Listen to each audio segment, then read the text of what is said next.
23rd, 2024.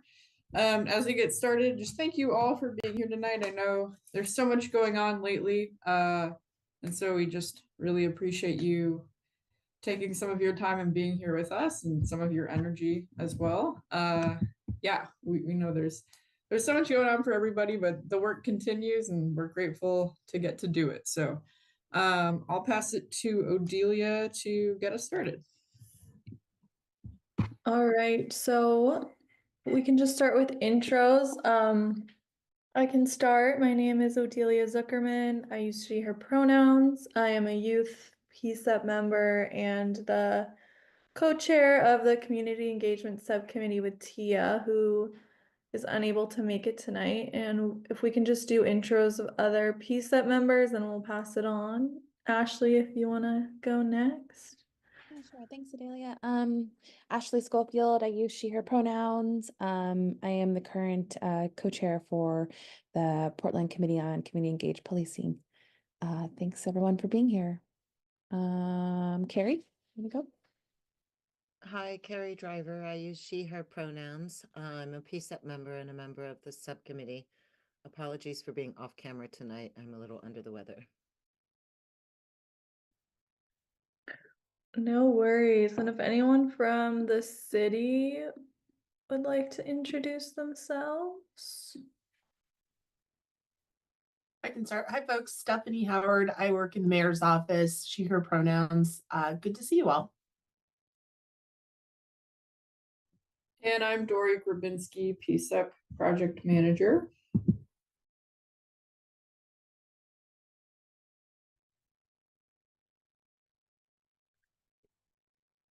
Cool. And then if community members, if you want to introduce yourselves in the chat, please do so. And we can move on to the community agreements. So the community agreements are to listen actively and respectfully, share airtime, be present and open to new information and perspectives, assume positive intent, respect each other, respect the group, speak your own truth, communicate directly, honestly, and respectfully, ask questions to clarify, call out bias, and be okay with ambiguity. And then just an overview of tonight's meeting. We're going to do some updates right after this, and then we're going to review a recommendation. Some PCCEP members have started drafting, and then we're going to have some open public comment at the end.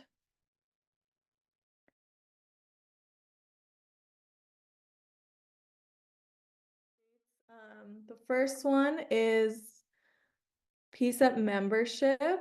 Very excited that we'll have 4 new members selected for appointment at some time soon, TBD. Super exciting. And then our next update is we're having an event next Wednesday. It'll be in person at the Portland building. And it will be like the full committee meeting. And it's about a shooting that happened at Normandale Park in 2022 of some corkers. And a journalist did like a documentary film about it, and we're really lucky that he agreed to come and speak to the committee and do some Q&A of that too. And I think like just like content warning, it's really heavy and really sad. And that's just something like to be aware of. And I think it also speaks to the work we're trying to do to understand more about crowd control and policing and kind of the dynamics that might have led for like this harm to have been caused to our community, and really what we can do to move forward and what like systems and policies we can look at to do that. So yeah, hopefully we can be in conversation with each other and learn from that. it's also going to be a very heavy and sad event. Yeah. There's a question in the chat about whether that meeting is hybrid. The meeting will be streamed. We're not entirely sure about the hybrid participation. So we do really want to encourage in-person attendance if that is an option for you. It can be very technically challenging to guarantee hybrid participation. So it may be possible. I'm not 100% sure at this moment. And so what I can say is it will definitely be available for you to view online live. Awesome, thank you. And then I think our last update for the night is some city council news we just wanted to share with the community. There's a proposed emergency ordinance to allow for misdemeanor penalties for graffiti. And I think I'm really glad that this is something PCCEP is keeping on its radar. I'll just read the quote, but please follow along. So the proposed ordinance aims to address graffiti vandalism applied using public rights of way. It prohibits the act of applying spray paint to property within or by utilizing the right of way without proper authorization.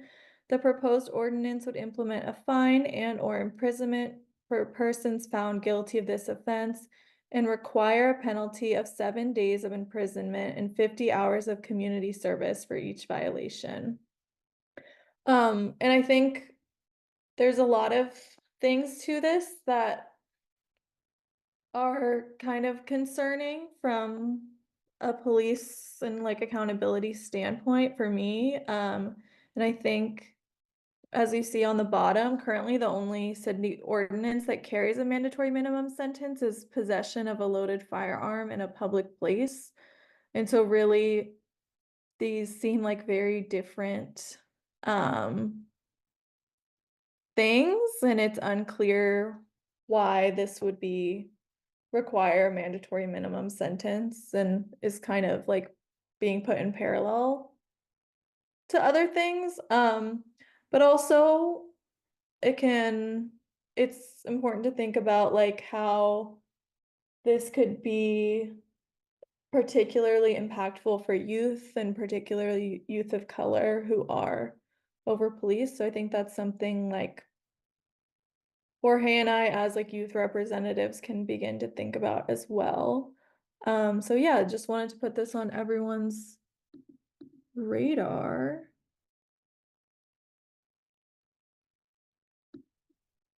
Am I frozen? No? Okay. You looked frozen. Okay. All right. So next up, yeah, we're just gonna, I think, talk a little bit about the recommendation and kind of review the conversation we had at the last community engagement meeting about stops data, where we were able to review a little bit of the stops report and kind of get into more of a conversation. And so there were kind of two parts to the last meeting we had.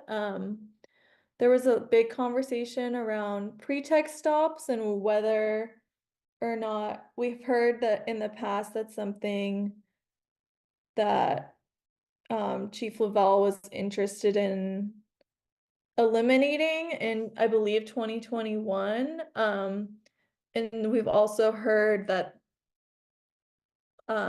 pretext stops might be a big part of like what the FIT team is doing. And so it's something PCCEP is concerned about in terms of like racial profiling. And so we really hope to continue this conversation as well.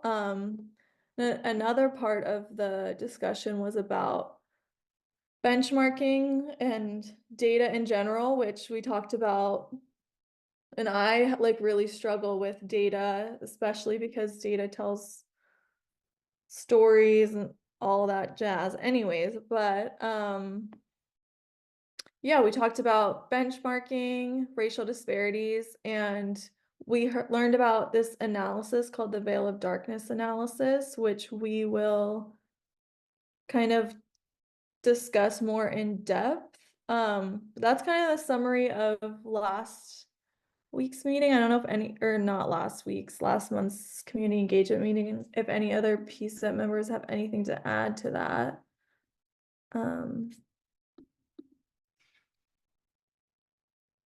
But yeah, and so right now we're working on, oh, just kidding. So to go into the Veil of Darkness analysis a little bit more, it's the statistical method used to assess potential racial bias in police stops. And so there was this study done that compiled police stops all around the country.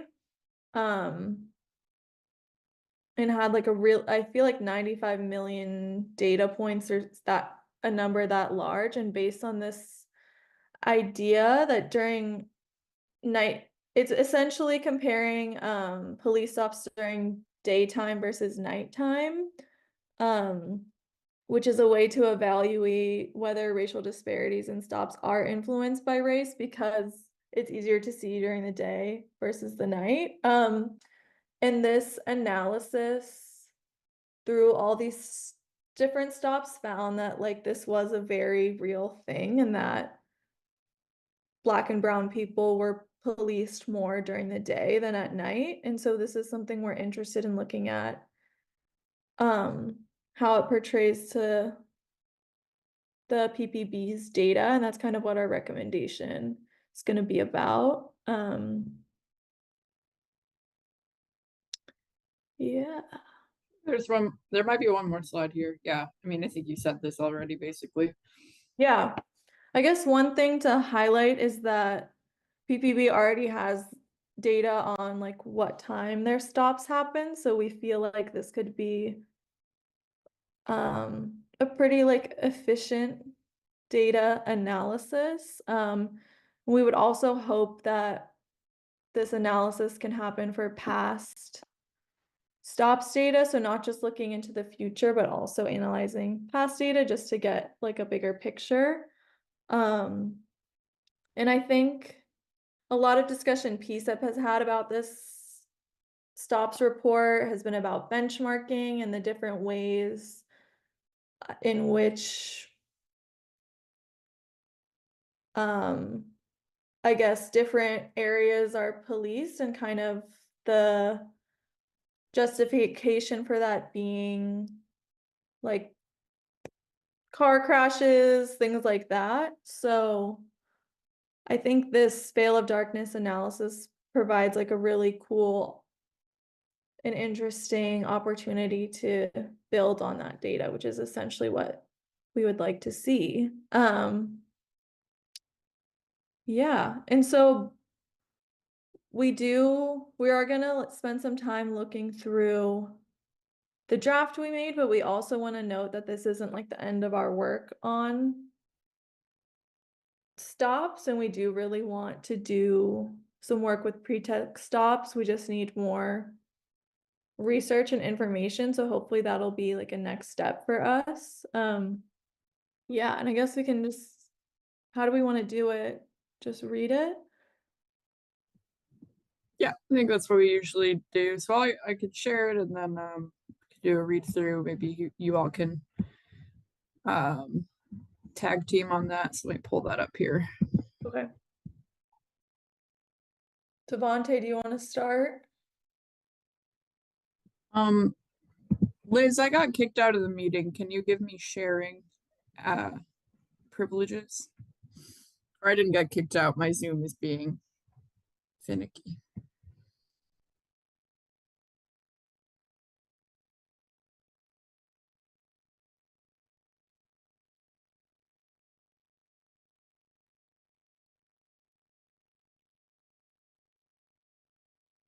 All right, can you see my screen?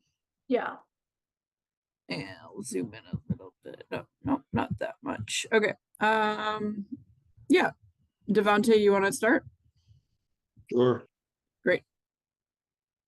Alrighty, so this is just a recommendation that we have so far, still work in progress. So just keep that in mind as we go over it. But yeah, so Odelia pretty much already kind of gave the gist of what we were asking is just for um, veil of darkness statistics, or at least an analysis to be included in the following year's stops data report. And in addition to that, we're asking that the information from prior years also be provided. That way we can look to see if there is a trend, if that is getting better, or if, it's getting worse, or if things are just kind of maintaining the status quo. So just starting off with the summary, the Portland Committee on Community Engaged Policing, or PCCEP, is committed to fostering trust and collaboration between the Portland Police Bureau and the communities it serves. In light of ongoing discussions about equitable policing practices, we propose enhancing the PPB's annual stops data report by implementing a veil of darkness analysis. This approach aims to provide deeper insights into the racial equity of traffic stops in our community. We can scroll down a little bit. So getting into the body of the recommendation, the existing stops data report offers valuable information about the frequency and demographics of stops made by PPB officers. PCCEP, or PCCEP, understands that PPB began collecting stops data in 2001 following state and city level recommendations to adopt specific policies prohibiting stops and searches motivated by the officer's perception of race, color, sex, or national origin, and to collect data on the topic. We know that the PPB Strategic Services Division is committed to producing a high quality product, and we appreciate the opportunity to review their reports each year. The subject of benchmarking, and specifically using the injury collision benchmark to assess stop rates across demographic groups, has generated much discussion over the years. While we understand the purpose of benchmarking is to control for other confounding variables that might impact why a driver is stopped, we also know that data analysis can be subjective like anything else. We believe that the PPB can take additional steps to help improve transparency and trust in the data they are producing about stops or stop rates across racial groups. To improve the Bureau's and the public's understanding about whether PPB stops are equitably distributed among racial groups, PCCEP recommends incorporating an additional and analytical framework. Veil of darkness, or VOD, analysis is a statistical method based on the idea that during nighttime hours, the visibility of a person's race or ethnicity decreases. By comparing police stops during the day to those at night, researchers can evaluate whether racial disparities in stops are influenced by the visibility of race. Veil of darkness analysis has shown to be a robust method for evaluating potential biases. I'm in my car listening to. We good? Go ahead. Cool. Veil of darkness analysis has shown to be a robust method for evaluating potential biases in policing.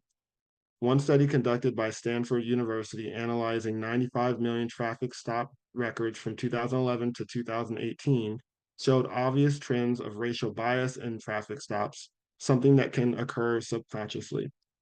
Although PCCEP recognizes there is some need to address confounding variables through a method like benchmarking, Veil of darkness analysis provides the PPB with an opportunity to enhance their understanding of racial disparities in stops. Analyzing PPB's data in such a way will pave way for changes to stops methods and training, if trends show changes are needed.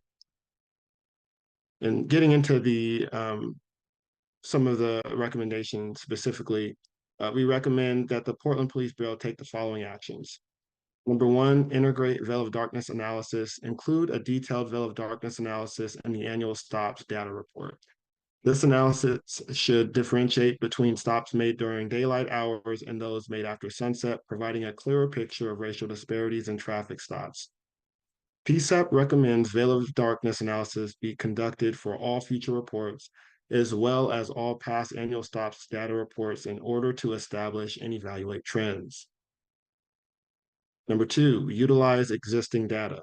Leverage the comprehensive data already collected by the PPB regarding the timing of stops and the race of individual stops. This will facilitate the implementation of the analysis without the need for additional data collection resources. Number 3, public reporting. Share the findings of the veil of darkness analysis publicly as part of the annual stops data report. This transparency will help build trust within the community and demonstrate the PPB's commitment to addressing potential biases in policing. Number 4, engage with community stakeholders, collaborate with community members, advocacy groups, and academic experts to interpret the analysis's results and develop actionable strategies for improving equitable policing practices. Expected outcomes. Enhanced understanding of racial equity. The veil of darkness analysis will provide critical insights into whether traffic stops are applied equitably across different racial groups, helping to identify and address any disparities. Informed policy development. By understanding the factors that contribute to unequal stop patterns, if any should emerge, the PPB can better tailor its training and policy initiatives to promote fair and just policing practices. And lastly, strengthen community relations. The proactive approach of incorporating this analysis will demonstrate the PPB's dedication to transparency and accountability, fostering greater trust between law enforcement and the community. Devontae, I can hop in if you don't want to read the whole thing, but you're welcome to as well. really- Go for it. 3 sentences left. Go for it. Oh, perfect. Okay. So the conclusion, implementing a veil of darkness analysis is in the PPB's annual stops data report represents a meaningful step towards achieving racial equity in policing. We urge you to consider this recommendation as part of your ongoing efforts of more equitable policing, but also to enhance the relationship between the PPB and the communities it serves. We view this as a positive step PPB can take to increase transparency. We urge PPB to take advantage of this opportunity to build trust with the community. Thank you for your attention to this important matter. We look forward to your response and to collaborating on initiatives that promote equity and justice in our community. All right. Great Sweet. job reading, folks. I'm going to scroll back up and hand it over to you all to ask any questions or. Yeah, so I guess Devontae and I have spent some time with this, so I'd love to hear from other PCCEP members who are here, if there's anything specific you wanted to talk through or anything like that.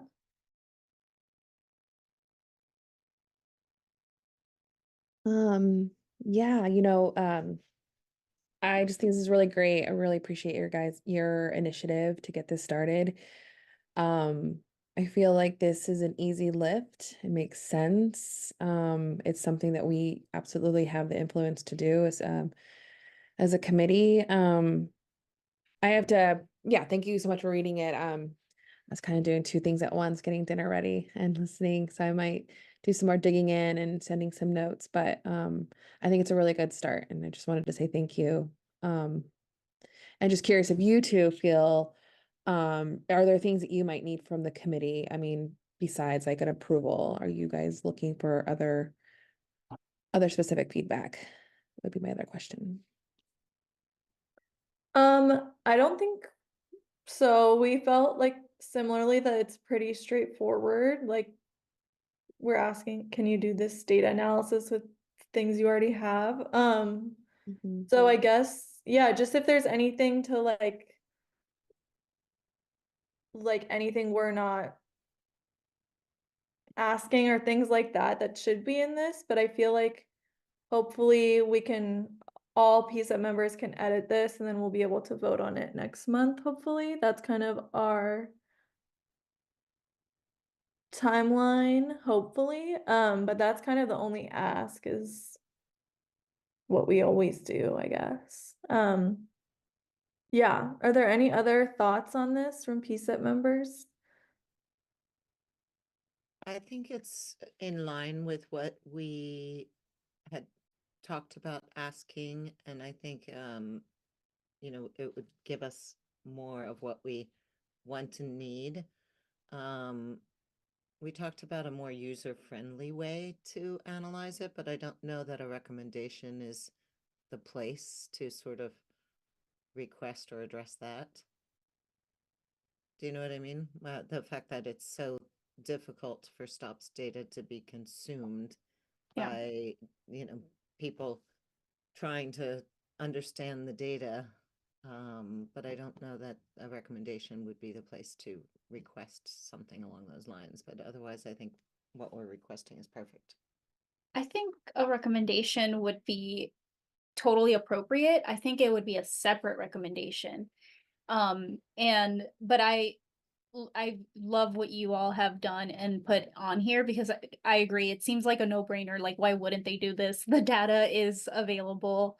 It allows more context. It allows the, public to, really make some, rather than just having all of this data, which can be confusing, it provides some context for what people really want to know. So yeah, I guess one thing maybe we can talk through is like, why wouldn't somebody do this? And like, can we, or like, why wouldn't they take this recommendation? And can we preemptively overcome objections? If any, because I honestly, I agree. I don't know why they would be like, no, we're not going to do that. Yeah, Yeah. that's a great question, Leslie. Anything jump out to people? And I think at this point, maybe members of the public, if you have thoughts specific to that question, feel free to let PCEP know if you have a response to that question or thoughts for them about it.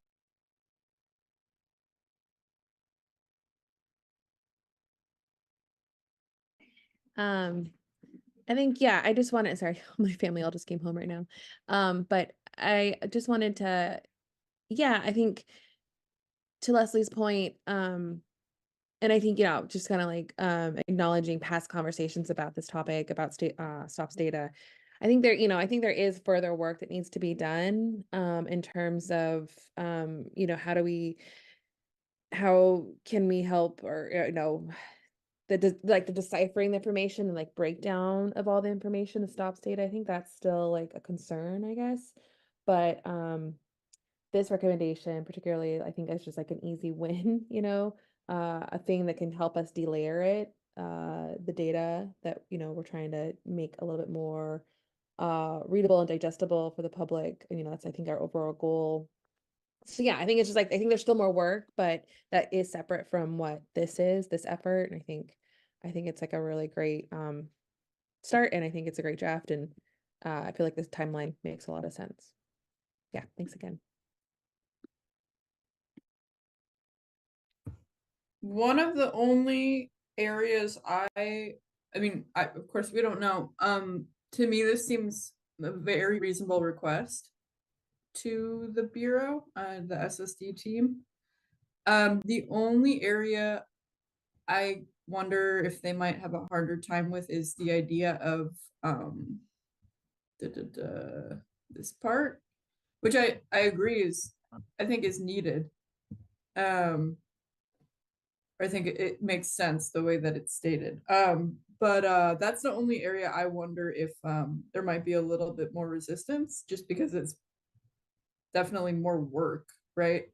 Maybe that is something to look at in terms of developing the case for it a little more. But also I also think the point is clear enough, so that's just one thought I have. Yeah. To- Oh, go go ahead. ahead.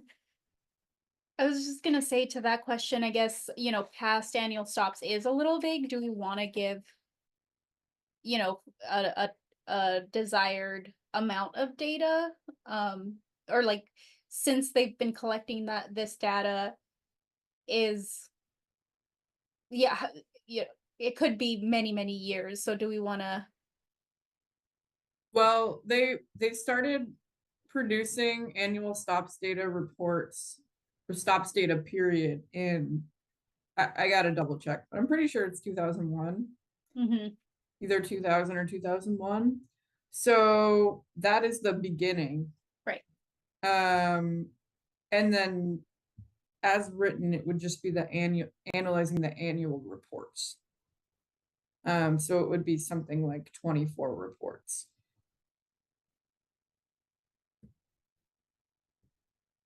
But yeah, maybe that should be a little more explicit.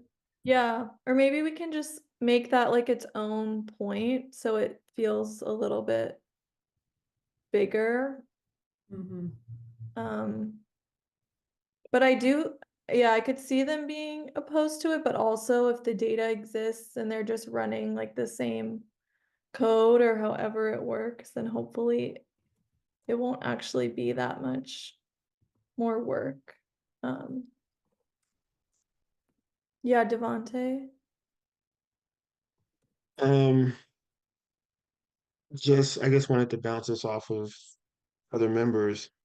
I mean, we do in part two here say utilize existing data, so leveraging the comprehensive data already collected by PPB regarding the timing of stops and the race of individual stops. So when they are writing their reports or logging this information, they already have that somewhere, right? So I wouldn't think that, I think that kind of touches on that last sentence in number one, as well as all past annual stops data reports. Are those kind of running into each other? As opposed to needing an entirely, a number five, for example. I wonder if that last sentence should be merged into number two. Well, I think number two is more so saying like you don't have to collect any new data, period. And so it's kind of different. That's how I see it.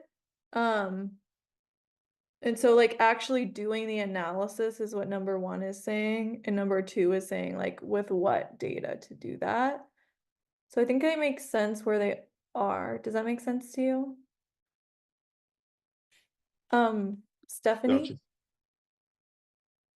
I was just gonna throw out there that if it might be worth having like reaching out to try to have a conversation with some of the like the data manager or somebody at PPB that might be able to answer some of those technical questions that can help. But I'm happy to facilitate that if you're interested. That team is really, they're really data people. So I think they would love the opportunity to to answer questions or give you all any any thoughts about process or things like that that might be able to help inform the recommendation as well. So just let me know if I can help with that. Yeah, that would be awesome if you could connect us or to a few people via email who we should reach out to. Yeah. Thank you. Devante, is your hand still up? Oh no. Leslie?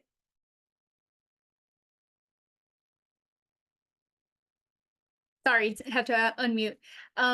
Yeah, maybe I'm getting a little bit ahead of myself, but kind of thinking about all of those annual reports and stuff like that got me thinking timelines. And I'm wondering if as part of this recommendation, we could like request a work plan. I don't think we want to give them the timeline, but maybe we want to know from them how long doing all of this they would estimate that would take.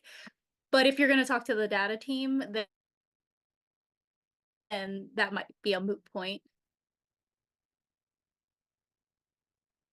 Yeah, that makes sense.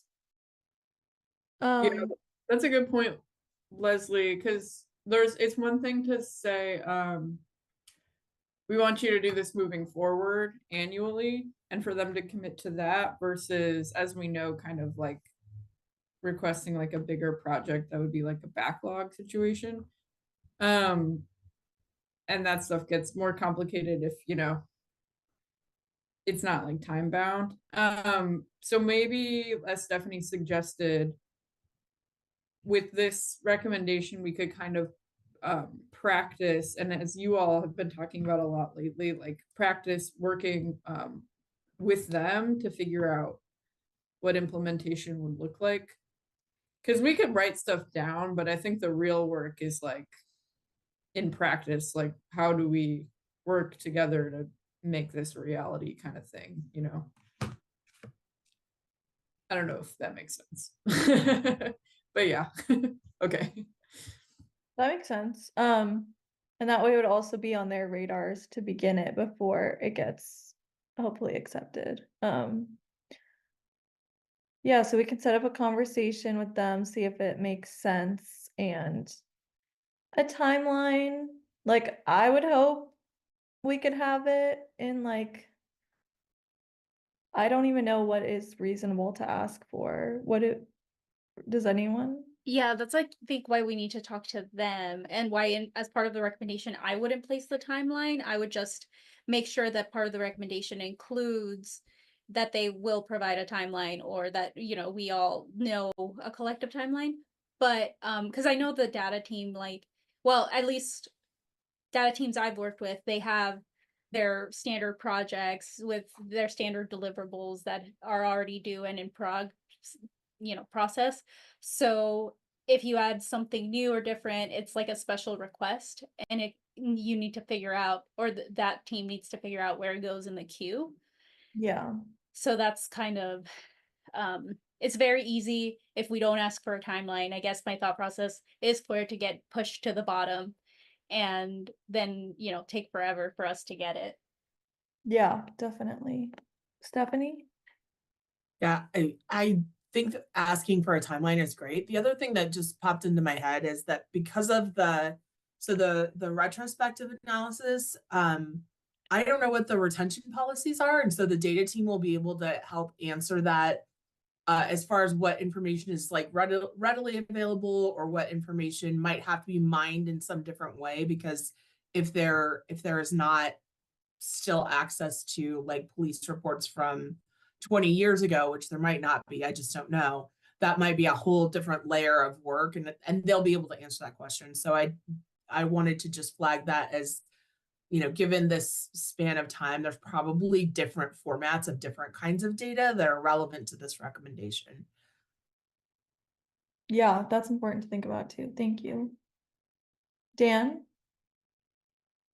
Oh, hi, this is Dan Handelman with Burton Cop Watch. I use he, him pronouns. Thank you for having this discussion.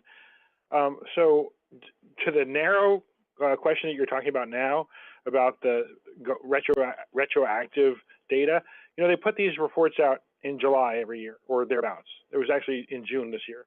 So you might say that for next year's report, you'd like to see the numbers for 2024 and the previous 4 years. So that way you have 5 years worth of data, which is pretty much what they have for everything. And that's reasonable. And then you can say, and then we'd like you to fill out the previous years to the extent that you can do that. Something more along those lines. So it seems like less of a giant project by narrowing it down to just a 5-year window. I also, while I have the floor, I just want to apologize. Last month when I said that I thought the numbers had been adjusted on the focus intervention team between the 2022 report and the 2023 report, I was going from the article that we wrote in our newsletter, which was wrong, and I actually have to put something on the newsletter online about that. Those numbers were not changed, in fact. So, and last, just while you're working on a recommendation, any recommendation about the SOP data, I don't know that they're going to respond if you trickle in different recommendations about the SOP data report. So if you want to put in your recommendation about the making it clearer and more understandable to the public, you might want to just put that as a secondary recommendation. And then I would like to keep pushing for them not putting in a 9-page appendix about the demographic data where they're trying to explain how many people come into Portland, and that's why it's so skewed, unless they're going to back it up with data that they have. And it may be, I think that they said last time, they don't keep track of the license, you know, where the driver's license is from other people. But you might say, you don't put stuff in the report about speculation. Like if you have the data, then put it in there, but don't be saying that people are coming into Portland and that's why the data is skewed. Thank you. Yeah, thank you. I think we would definitely make that recommendation if PCCEP does want to do it, it would be separate to improve the stops data and now like all of it. And I think that would also require a lot more work on our end and a lot more understanding of like everything that goes into it. So that's definitely a later conversation for sure. Kip? Yeah, hi everyone. Sorry for joining late. So if this has already been discussed, my apologies. The one point of data which I think would be very helpful, especially adding the veil of darkness approach to analysis, something that we brought up in previous stops data meetings. Is understanding, and again, without specifics, but a chart of understanding any disparity between officers and whom they pull over. So I think that is in the conversations that I've had, thank you.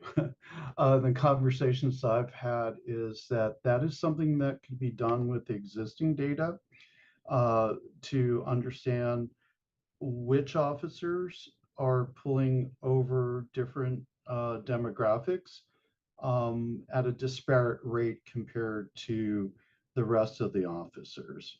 And I think that fits into this recommendation fairly well because there's not a whole new metric that needs to be created. The data exists. It's just not shared with us because they do everything in a aggregate sense.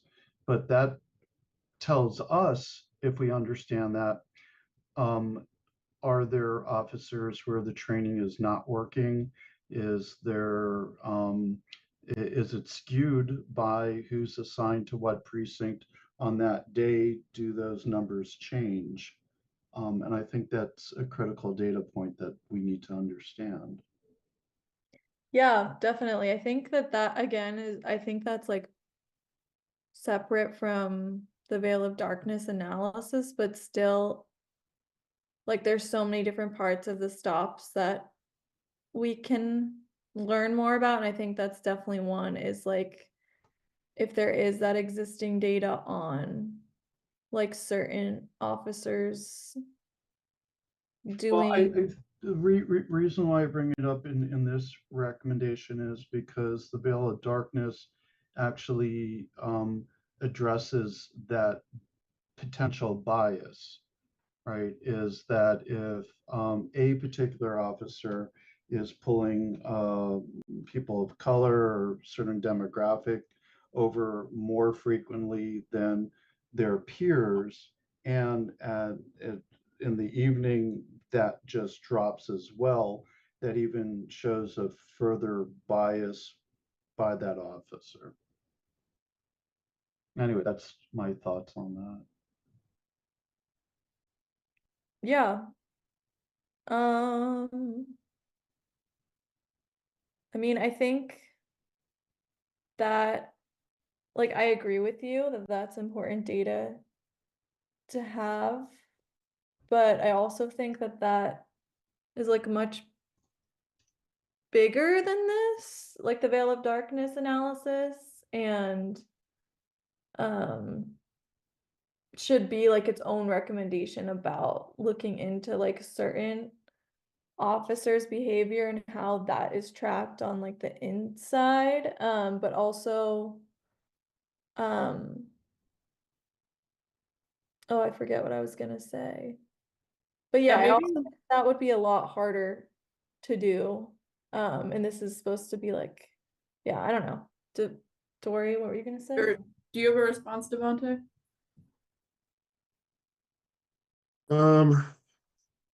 Listening to that idea, I could see it being a separate recommendation, but I could also see there's a potential for it to somehow be included in this if we're asking for a general analysis and statistics of the veil of darkness analysis, right? We're just asking for that information. If they're already collecting that data, then I don't think it's far-fetched for there to be a way for it to be looked at least, maybe if there's a particular officer, right, that just has a super skewed ratio, if it doesn't, obviously, it doesn't necessarily need to be that we're naming specific officers in the report, but that, after analysis, they could put something that says, we did notice that depending on the officer, that numbers were skewed based on us pulling from all the officers, that there is a disparity based on who is policing. So I could see if, depending on how we word it or how we phrase that, it could be included, but it could also be its own separate thing entirely. I could see either or being possible in my head. That's the way I think about it. I have a feeling Sarah's gonna say something I was about to bring up. So we'll see if she does. If Sarah, did you want to go? Hi, yes, this is Sarah Ames, she, her pronouns, city attorney's office. And I do not advise the Bureau on these issues directly, but as I recall, and I just looked it up, the Oregon state law on collection of this data requires that the data should only be used for statistical purposes and not for any other purpose. It may not contain information that reveals the identity of any stopped individual or the identity of any law enforcement officer. And I think I remember very clearly that it would be a significant, it would not be appropriate under the law. We were told to identify individual officers and look for trends by individual officers. So that's what I remember from their conversation. And I just read you a little section of ORS 131.935. So Sarah, that's all I want to offer. I could be misremembering, but isn't the PPV already required to report some version of what's being discussed to the state? The veil of darkness issue? No, with regards to individual officers. If they are found in violation, some of the disciplinary records must be sent to the state for their database, but I don't think that the individual's records and stops is reported. Is that? Yes, yeah. Okay. Go ahead, Kip. Yeah, I was going to follow up to that. I totally agree and understand that identifying individual officers is not within the bounds of what is possible, not in an open report like this. But if we're to understand a equal constitutional application of current laws, understanding where there are again, not identifying a particular officer by name or date of being at a particular precinct, but understanding that out of 800 officers, there are potentially 20 or 30 that are skewed, would be helpful for us to be able to help evaluate are the things in place sufficient as far as making recommendations on directives or feedback to the independent monitor, so on and so forth. So from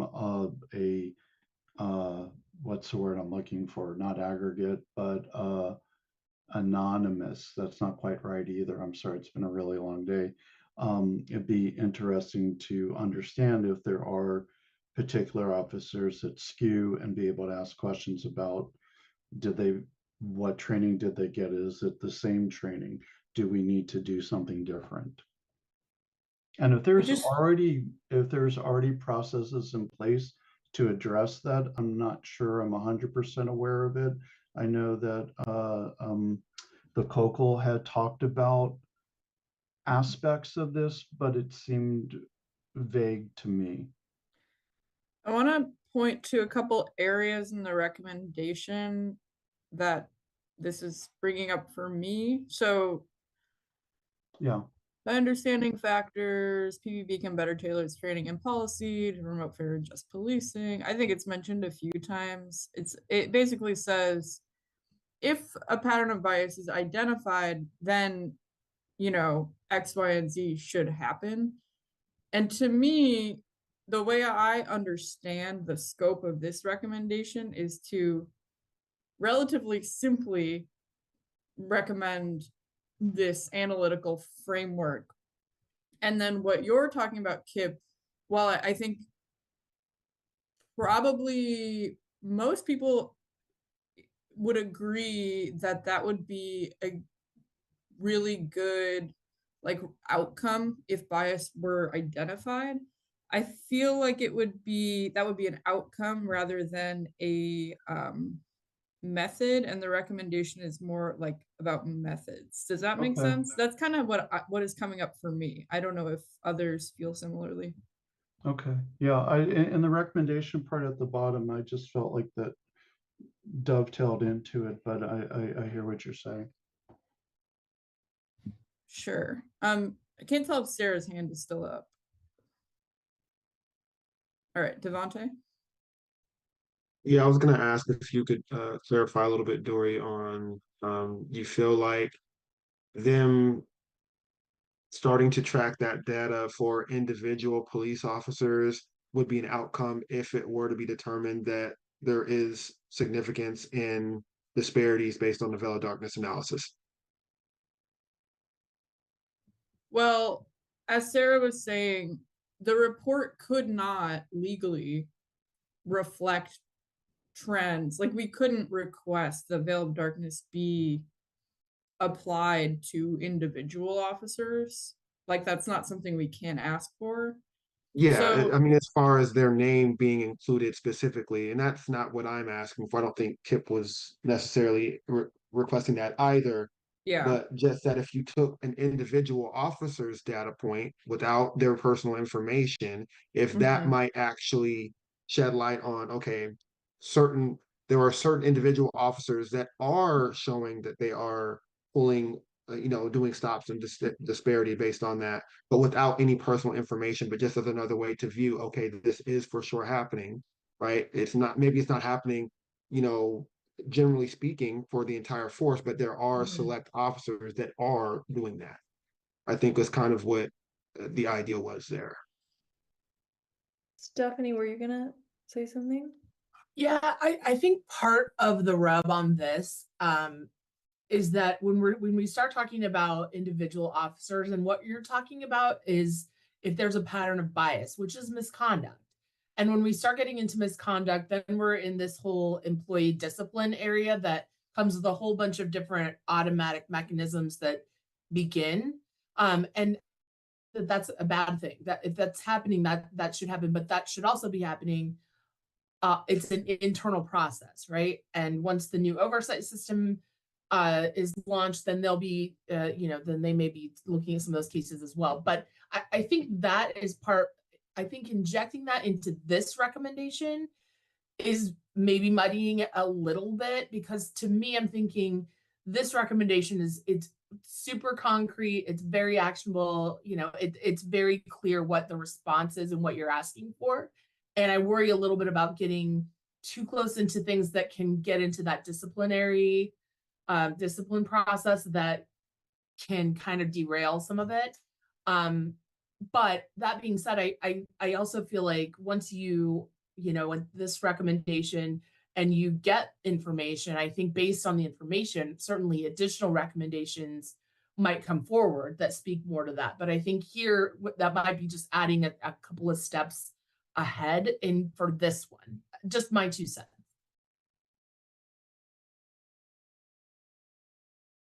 I agree with that. I think that's really good insight. I guess one question I do have and then I'm done with that topic. Um, do we know if that sort of data is currently being collected by PPB, or is it being looked at as in when an officer, has to write their report, and log their stop or whatever that process looks like? Is there anybody who is kind of analyzing that among the officers to say, hey, you're pulling over a really large, number of Black people, of brown people, of Native American people? Or is that ever being looked at internally by the department? I believe it is. I can't tell you for sure. I'm not, but I believe yes. I think this all sort of goes into some of the work that is intended to flow in the employee, what is it, the EIS system, which is kind of to help track and develop these things so that, it can be identified whether there's an officer that needs additional training or is, having a recurring problem. But I think the data folks can talk to you about how that technically works right now, because for the stops data, there's all these, they call them masks and all these different data things. I'm not a data nerd person, so I don't know for all of the language, but they will be able to talk about how it's collected, what is automatically collected, and maybe then that's, I guess, my thought is talking to them might help you really have some concrete information about what is the data that's immediately available and how can you shape your recommendation to, to make sure that the product is meeting what you are looking for, but within what is actually, so that just so that you all understand the logistics and the technicality of that data piece and what is involved in generating some of that review.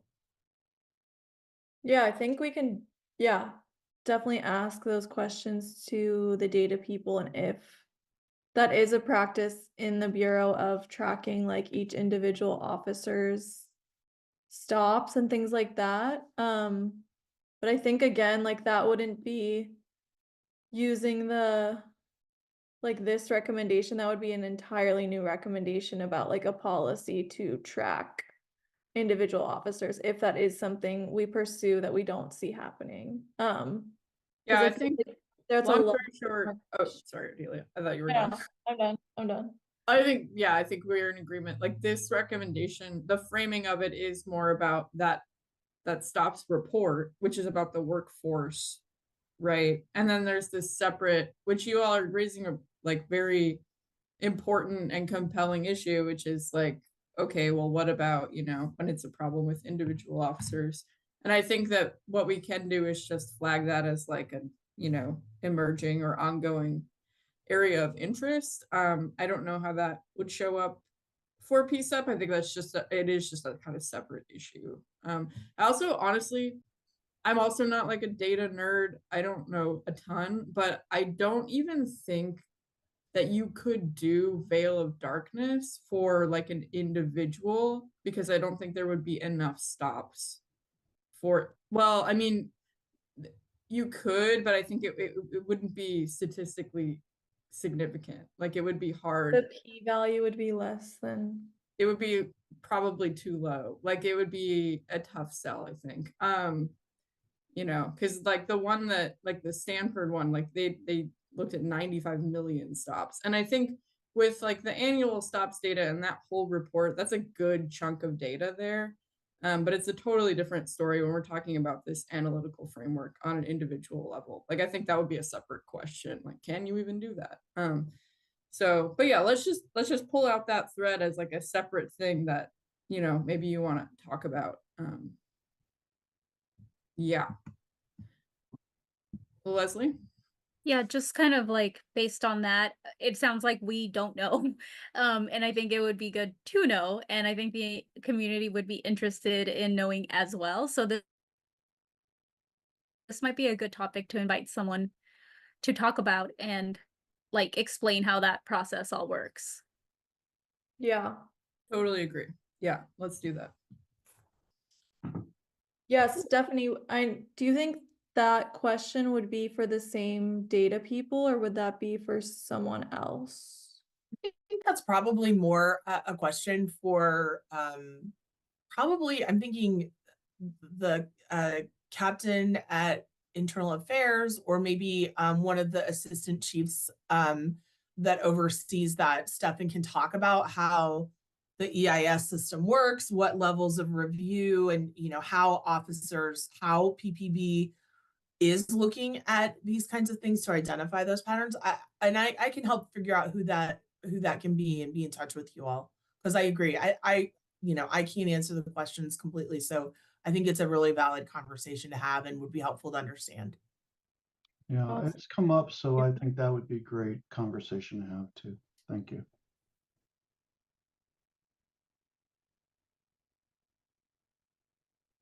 Leslie, is your hand still up?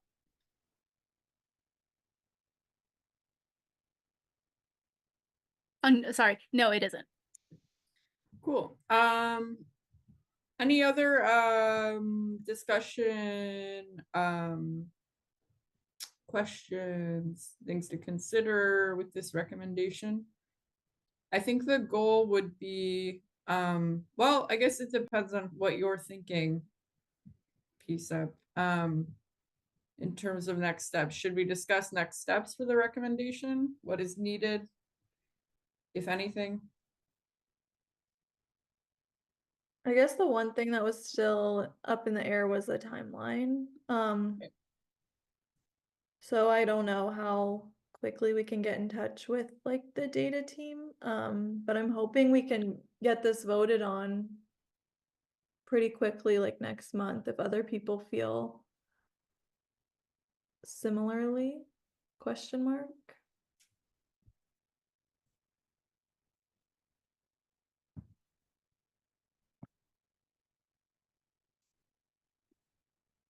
I feel that that's a doable goal where it's very focused, and as long as we keep it very focused, then I think it's very near finishing, and approving should go smoothly.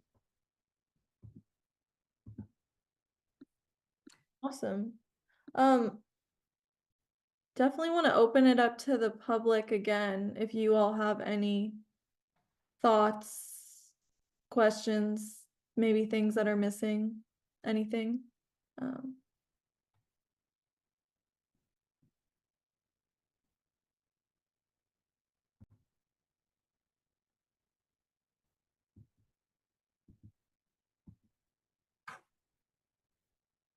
Anybody?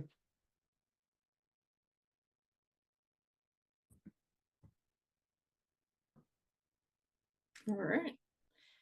So are we feeling like if we get this question answered about, I think it was mostly about the retroactive analysis, and kind of talk through it with their team. If we get that question answered, PCCEP members, and then make those edits, you're feeling like you'll be in a confident place to approve this in the next meeting? Just taking inventory to make sure we don't need to talk through anything else here. Yeah, could we do like a thumbs up or something from folks?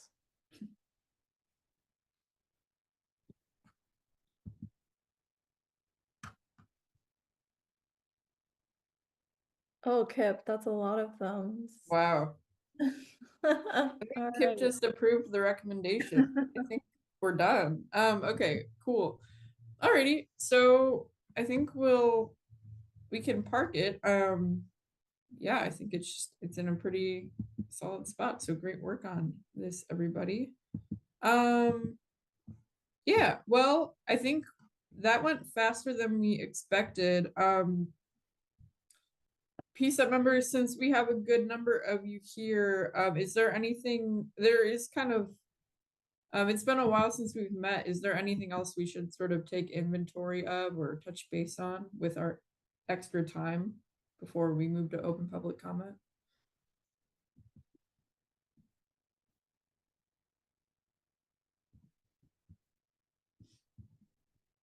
Go ahead, Kip. Yeah, and actually, while I have folks here, I'm looking for a process to pursue more settlement and policy work in a more planned way. So folks that are interested in working on settlement and policy stuff, if you can let me know. And what I'm thinking of doing is having a regular time to discuss what our agendas should be. So that would be very helpful.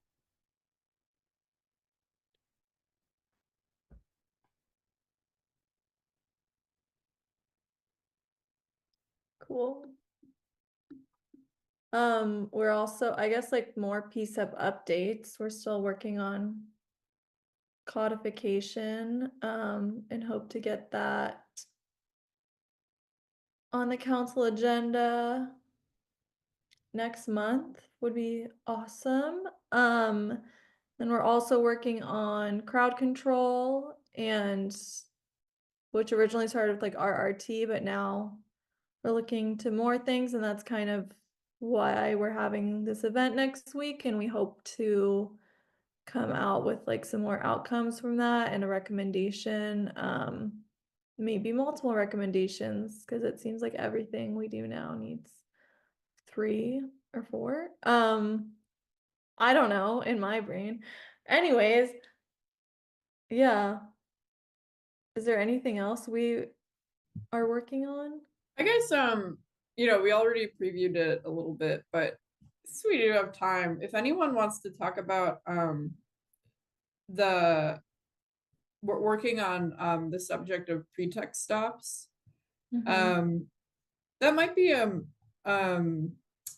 something worthwhile to check in on at the moment. It is kind of on the same subject that we're on, but different. So that was definitely one of the things that really emerged as a big area of interest when this subcommittee looked at the stops data last month. And since then, I've had conversations with several of you about it. But I think yeah, there aren't necessarily clear plans about like the how to move forward. I think so that's something you could talk about. Any questions you have for each other or things you want to bounce off each other.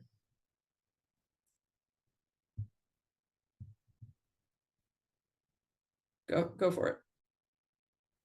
Yeah, I just want to say thanks for mentioning that because it was on the tip of my brain. I just wasn't sure if I should mention it. So thanks for opening that up. I do think that that one definitely does, like you said, go hand in hand with some of the Veil of Darkness stuff that we're talking about. And I think we got some good information from our last month's meeting, I believe it was, when the FitCog was discussing with us and kind of going over some of that. I do think that there are other aspects of that that we can kind of make some inquiries about as it does relate to some of the stuff that we're currently working on. So, yeah, thoughts from any other members?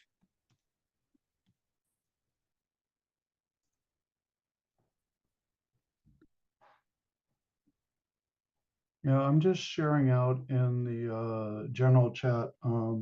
John Oliver on his show last week tonight, oddly, a couple nights after we talked about this last, did a story on pretextual stops, and it's now on YouTube. So highly recommend if folks have not seen that yet to take a look at it. So. Also, for- any, oh, Go ahead. Dory. I was just gonna say, for anyone who didn't attend that meeting last month, I'm just copying and pasting. It looks like other people are putting stuff in the chat too, but I'm putting into the chat. I don't know what this is linking to. I just Googled the definition of pretext stops in case anyone wasn't able to attend that meeting. And then also the discussion with the FitCog that's being referenced. The FitCog members who are in regular dialogue with the focused intervention team, they communicated to PCCEP. I think one of the members said verbatim, the FIT team absolutely does pretext stops. And so that's kind of where PCCEP's interests kind of was piqued with this issue.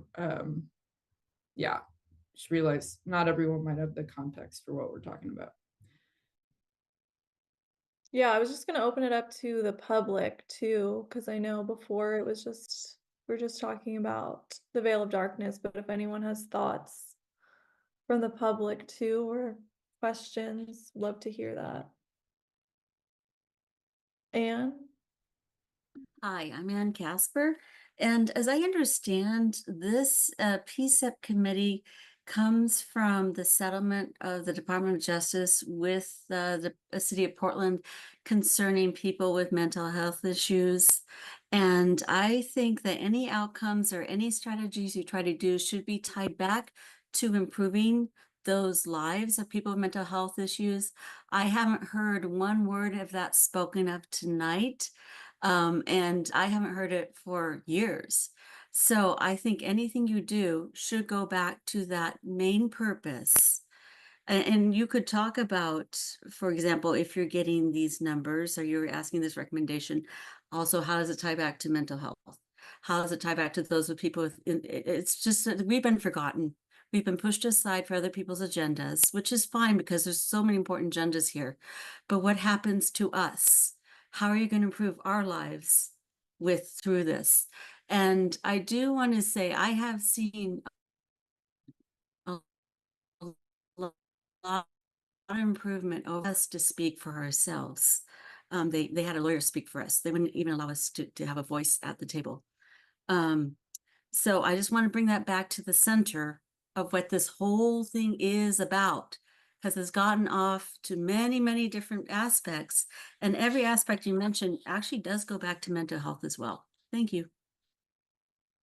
Yeah, I think we definitely always need to be talking about mental health, and I think we always are. And I think racial equity is very tied to other issues of like mental health. And so I would just say like these systems are connected, and that's something we're always addressing, and we do often talk about it. Does anyone else have anything to share about this?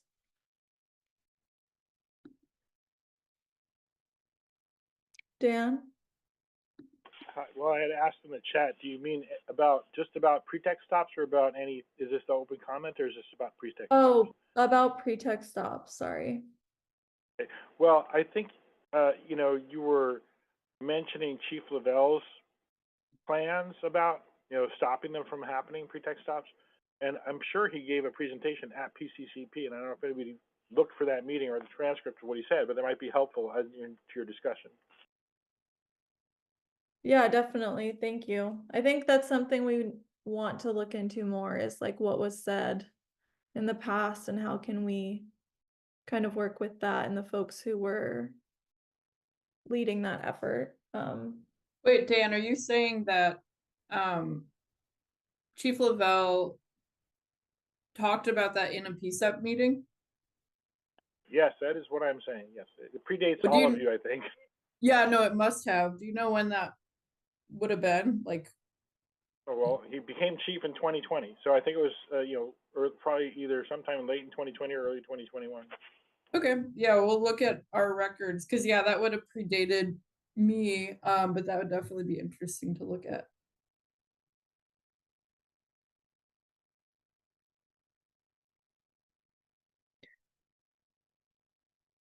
What about for PCEP members? Like, where do you see this going with pretext stops? Like, what is your desired outcome or goal from looking into pretext stops more? I think it would be great if we had an impact on the ability to raise awareness and to educate more people. The things we're requesting are all important and relevant, and what we feel, based on feedback, what people want to know about. And as we continue to work on stops data, the main thing I just keep thinking in my mind is, you know, how can we make it more accessible? And how can we help people understand it more and know that they have access to the information and they can be part of the feedback and the reaction to that information. Yeah, I think that's crucial. I think that's something like I've heard PCCEP talk about since I've started, is like talking specifically about consent searches and like know your rights, things like that, and the importance of people having that information, and how that impacts different people. So I think that's definitely crucial. Kip? Yeah, I think this is part and parcel of the conversation we just had before also, right? Is the biggest criticism we've heard about the stops data from folks like Dan, from other people in the public, and conversations we've had with some experts, is that it's very much done in a aggregate using generalities. And while, like, we just had a long conversation about not being able to identify individual officers, I think what I came out of the first time I heard the stops report was I don't really have an understanding if there is a disproportionate set of biases. And I think by being able to dive into these different data points, such as are certain officers skewing more than others, who has what training, what time of day, and the pretextual pieces of it, if we could get more data pieces, I think it would help with both the public, like Terry was saying, understanding what is actually happening out there, and give folks that do want to change something more information to work with, even if it isn't specifically HR related, or the EIS, I think is the name of the system. I think, Stephanie, that's what you mentioned. So I think being able to maybe come up with a handful of different recommendations based on these aspects that we know are problematic or troublesome because we don't feel we have enough data to work with, makes a lot of sense to me. Yeah, I think we can even go a bit further with this one and say like PPB should no longer do pretext stops at all, and like hopefully that might change the data, you know? Well, ideally, yes. But that's also something to think about. Leslie? Yeah, that's kind of where I was. I like on its face, pretext stops don't make sense to me. And I don't know if anybody can explain them to me in a way that makes sense. Because, you know, it's like literally looking for a reason to stop someone, finding like any minor type of a reason to stop someone. And then that one, if I'm the person being stopped, it's like, oh, I like did something minor and now I'm being, you know, like hassled essentially. So that doesn't engender any type of trust, which is ultimately what folks. So I guess that's kind of where I'm at. Like, I'm not understanding what the purpose and the reason behind these and why we need to have them. And I haven't seen any reasonable statistics that prove that this is a valuable or valid tactic. Yeah, I agree. Devante?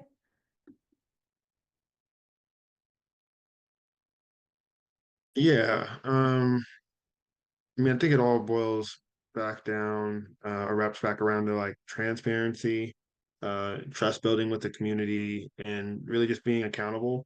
You know, especially if, you know, the commitment has been stated previously that, you know, PPB is not going to be doing this.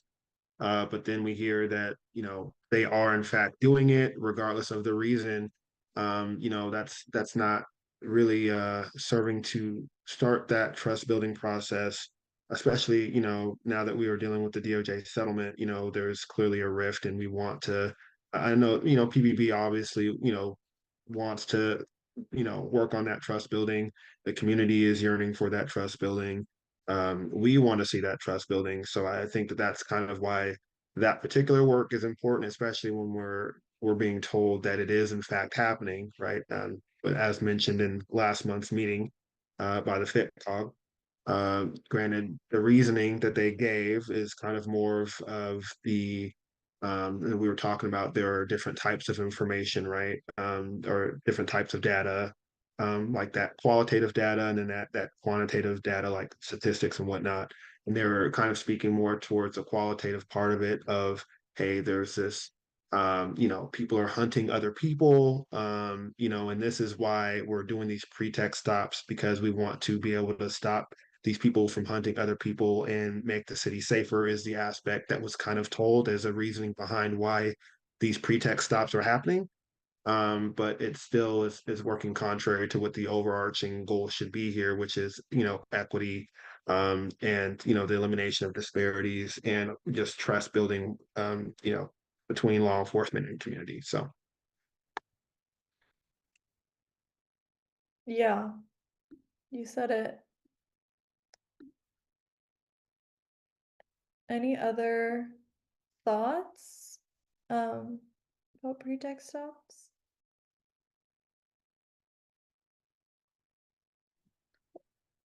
Yeah, it sounds like you all are on the same page, kind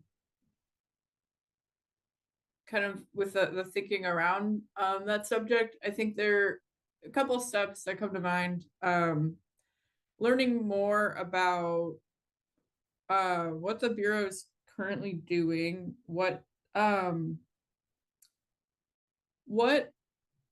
policies are in place, or like I have looked, I can't really find much, which so I'm just curious, like what is sort of guiding this practice currently, because where we are currently is we've heard about it anecdotally, from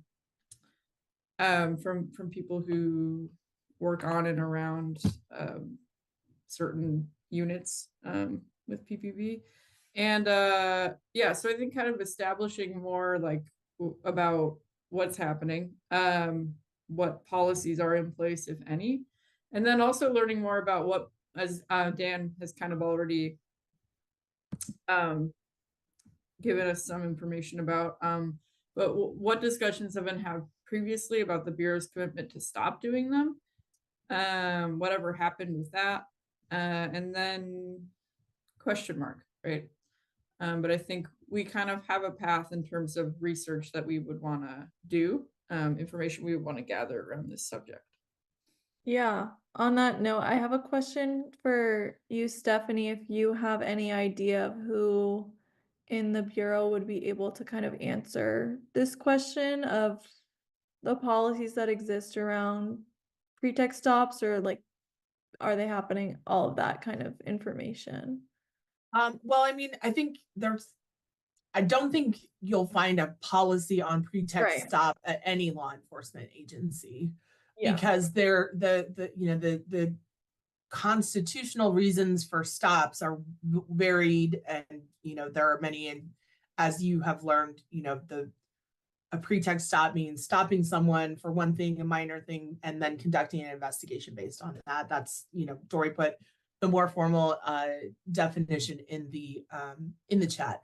I will figure out who we can talk to about this. I do want to be, I need to drill down on this a little bit more, but after the last meeting, I did talk with former Chief Lavelle, and his recollection was that was, we're not going to do the minor traffic stops for non-safety related things, but that wasn't a policy. It was a directive at the time during that. And so I think in the change in leadership, then maybe there was some additional information. So I'm working with Chief Data, kind of figure out if there was a formal change in that, or if that was just a shift over time, or exactly what happened. But it was not a formal directive, is my understanding now. In terms of who to talk to, I think probably Chief Lavelle is going to be a good one, and I know he would be happy to come to a meeting and and talk through some of that stuff. I think I can figure out, maybe there might be someone from the chief's office that oversees investigations that can talk about, you know, certain circumstances that a pretext stop might happen under. Yeah, I think that's what comes to mind. I'm happy to, you know, connect with whoever. I'll be working to get that pulled together. I'll work with Dory. Yeah, that would be awesome. Thank you for all of these, like several emails to find. Sure. Does anyone else have any thoughts of like what direction or like what information to pursue more specifically, or like timelines of that? Any thoughts?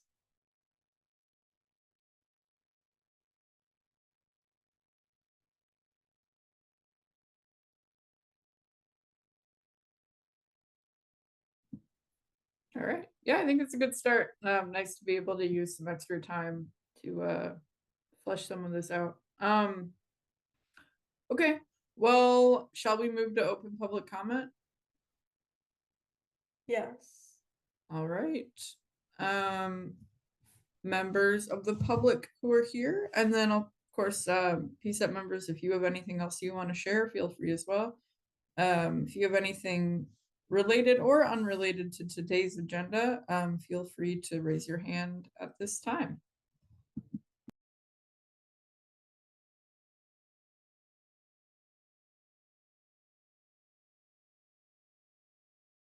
Dan?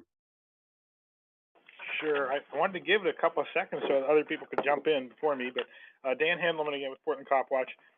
So I got a couple of things. I guess I'll save this a question about codification for the end.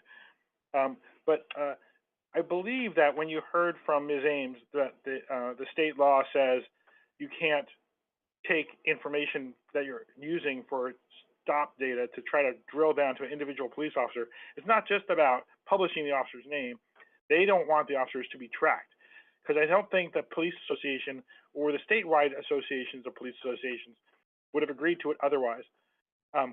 They were very, very, I was on a racial profiling committee in 2006, and they were very, folding their arms and saying, you're accusing us of being racist. It's like, well, we live in a racist society, so you're just a reflection of that. But, we're not saying that it's necessarily your fault, but if that's what's happening, you just want to stop it. And they were very adamant about not doing that kind of thing. So you should probably think about talking to the PPA too, about what they think about drilling down to officer level.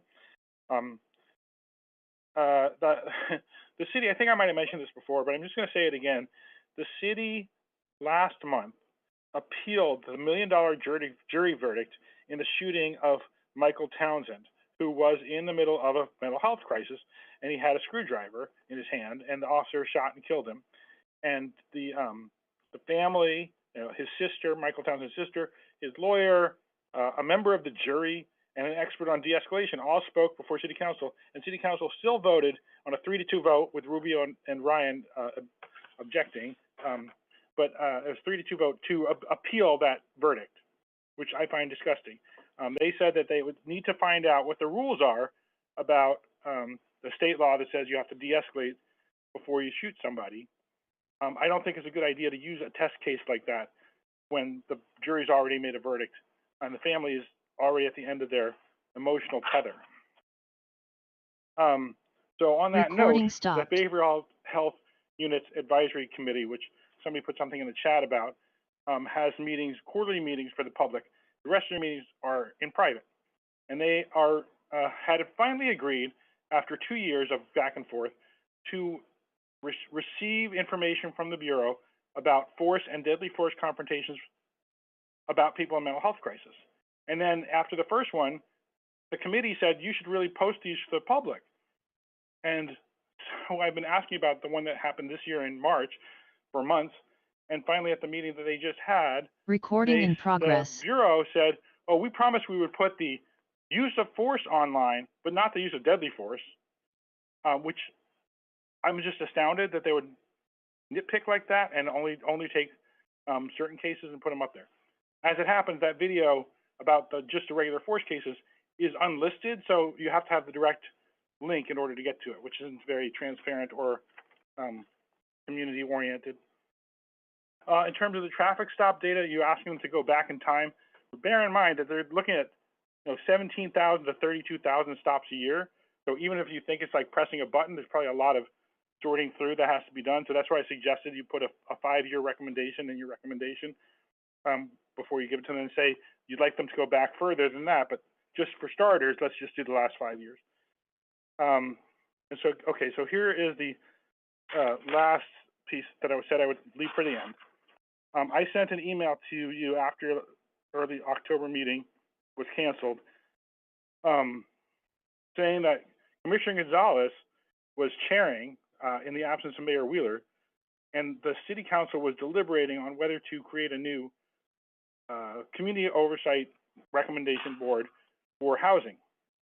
And even though they'd already had a first reading of this, at the second reading, he interrupted the whole process. They spent an hour debating whether or not to do this because he didn't want to, quote, saddle the next mayor with all sorts of advisory groups that will be in code that the mayor can't then dissolve if they want to, which to me is a flag. And they asked the city administrator to give them a report back about whether it makes sense for them to make any more new committees before the end of this year, which would include you.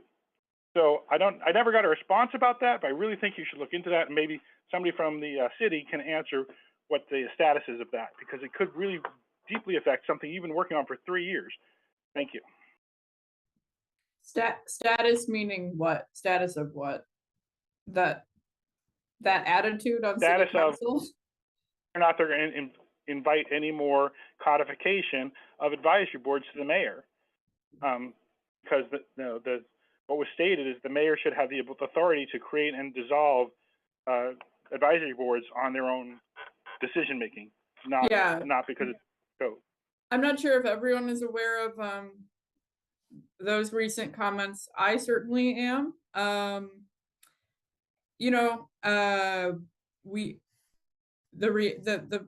reality is that we would have to take codification to council, and it would have to receive at least 3 votes, and that's just the political reality we're working with. So yep, you all know we've been working on this, and we are in the era that we're in, so we will see.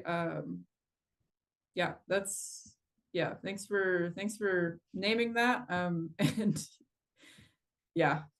Yeah, I think to add on to that, like that's something we are trying to be intentional about and have conversations with staff and council members before just bringing it to a vote. So hopefully we can share more about what PCCEP does and why we are important to this city, but that's definitely something that we don't have full control over.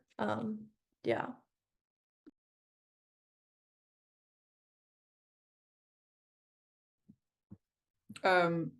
Kip's question in the chat, where were those comments made? I believe it was, as Dan said, during a city council meeting, to create to put in code a new advisory body, separate from us.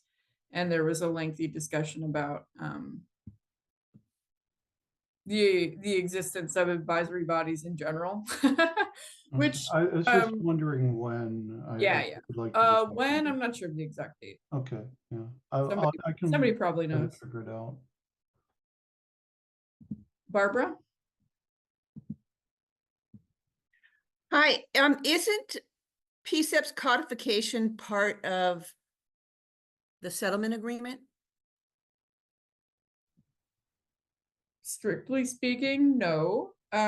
It's our understanding that it's always been the intention of the city and the mayor and the DOJ that that PCCEP and the goals of enduring community partnership and engagement with PPB and the community endure beyond the settlement agreement. But it is not like explicitly required by the settlement agreement.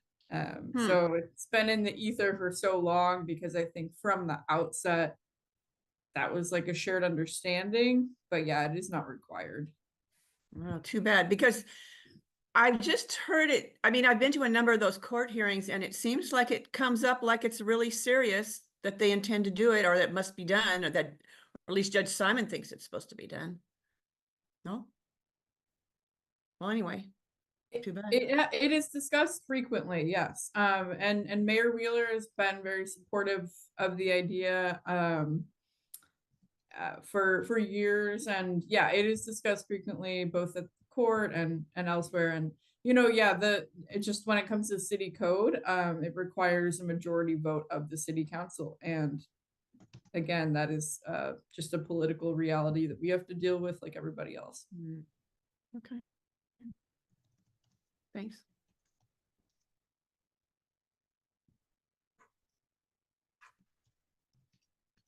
Anybody else?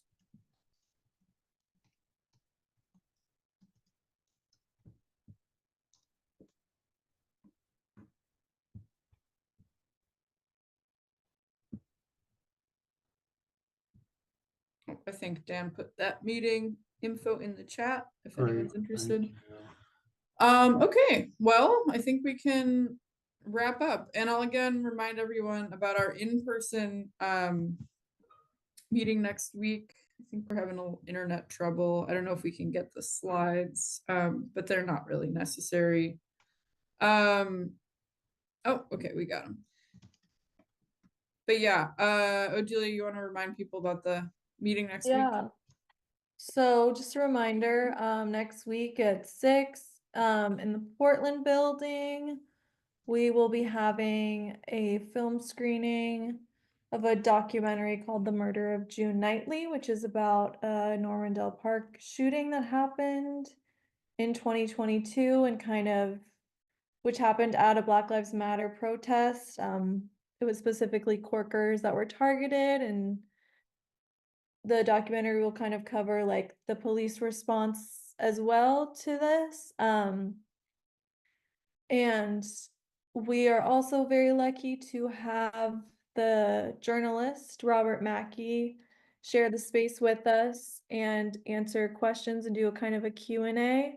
Oh, and a Corker is someone who I would say like protects protesters. So like if you've seen people with bikes blocking off traffic, that could be an example of a Corker, just to make sure protesters who are walking are safe. So it's people not in the protest itself, but really making sure that the protest can happen safely.